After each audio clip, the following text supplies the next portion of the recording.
Morning, farmers. It is part 3 of the food forest update for starting our 4th year. And I'm going to start on this section and section 3 here. But it's a special section because of the annual gardens being incorporated into it. But at this stage, it's still real slow. I haven't really figured out how I'm going to do it yet. And but this is what we got so far. Under those cages, do you remember the Osage Orange that I did the first year, and I stratified them all winter? And then, well, anyway, I got seeds, and I had a whole bunch of starts, but one reason or another I could never get them out on time. Well, I've got 4 survivors that were pretty good, and I'm just going to see if they grow before I continue anymore. But I put them there so that I could kind of make it into a hedge. I wanted to make the hedge. I started up here, but the ducks got them. If this works, I'll keep doing it. But we'll see. We'll see in the spring if those come back. But this here is a 4-sister garden with garlic. I'm going to put the Brussels sprouts as a permanent bed here. The beets and onions. All together, they enhance each other's flavors. This started out kind of tidy, but then the ducks started helping. So, and not all of them came up because they got squished. And, I'll have to aerate that real good. But I think there's, well, I don't know. I'll have to count them. But anyway, this is crocus. This is saffron crocus. And I'm going to put, eventually this will be the whole bed. But I'm going to put some flowers on this side this year, pollinators, and, just different flowers on this side. And in August, when annual flowers, let me stress that, when the August time comes and it's time to dig all these up and split them and then replant them, then I'll eventually move it all the way out to here. Over here, it's so shallow. It's just so dirt negative that it's hard to get anything done with that except borage. So, I should have planted the flowers over here. Maybe in August I will make this a flower bed instead of trying to make vegetables, because the only thing that's grown so far, like I said, is borage and stuff. I got some new borage for this year's stuff. I have a whole bunch of new perennials that's going to be going in around here. I'm a little worried about my placing of some of these trees, because this is one of the oldest trees. One of the oldest trees, and it was the second tree I put in. The first tree was over there, and it was the fig, and it died. This one here, I don't know if it's a placement wrong, because the one is a slope. It's a real gentle slope. I don't know if you can tell it's a slope, but it is. And this tree's not doing well here, although it's got catkins. So it didn't last year, so maybe it'll start. I watered the heck out of it. I watered it real good.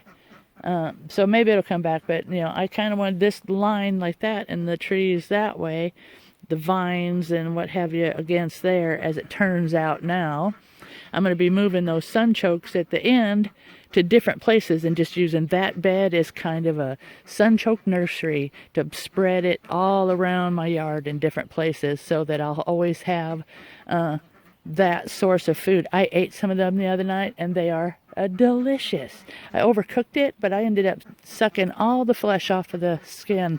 It was so good. And they're dense. Or not dense, they're dense with water. What is the word I'm looking for? Their water content is way higher than potatoes. But, they're delicious. They're delicious. They taste kind of familiar, but I just can't quite pin it down. This plum got attacked by those crazy bugs, and it did not grow this year. And I'm going to be making cuttings. I'm going to be making clones out of these to get them out of here. My walking stick's doing real good. I'm going to throw that out in the alley. The winter vegetables, see, I wouldn't have normally planted them right there if I would have known that those plants are going to last forever. And even though they are bitter for a while after they seed, they're delicious when the cold weather sets back in. So I would like to figure out how to do that. And the walking stick here, ditto. But, I haven't been protecting them because I was going to move all this. So now I don't know if I should. I'm going to put the greens where this is, I've been turning that over the last 3-4 days, and, a little bit every day. I can't do very much a day. So I just do it a little bit at a time. This is part of the permanent garden too, I guess. The perma garden too, because I'd like to phase out the annual garden, but I also love the food. So, and if I can get it also going all year long with, I don't want to do it perennials because I also want corn and stuff at least for a while. And, so anyway, I'm going to put the greens here in rows. I have a whole bunch of different kinds of greens. I'm going to, starting next month, I'm going to start planting them. Depends on the weather. If it stays like it is now, because every winter I've been here, the last 3 winters, every single one has been different. So I don't know.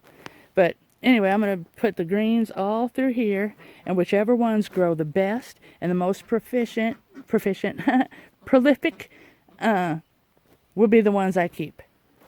So, and forever grow. Then when it's time to plant the corn, I'll just plant the corn in here with them. The corn and the beans are going to go in here. The pole beans are going to go in here with them. So, actually I'm going to use half runner beans on the corn because they're heavy nitrogen producers, and they're for dried beans. So any dried beans I put out here this year is going to be for that.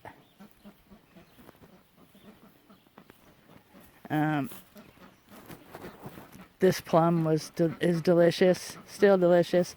I got to get rid of this hill now. Go figure. I didn't put the pumpkins in here that I wanted to put in here, and now I need to put in more trellises. I wouldn't have to move this as a hill if I just put the trellises in for the girl plants and let the boy plant find its own way. Maybe put some kind of mesh up there for it to climb. But, I don't know. It depends on how energetic I am. And pumpkins, for sure, take away the entire hill.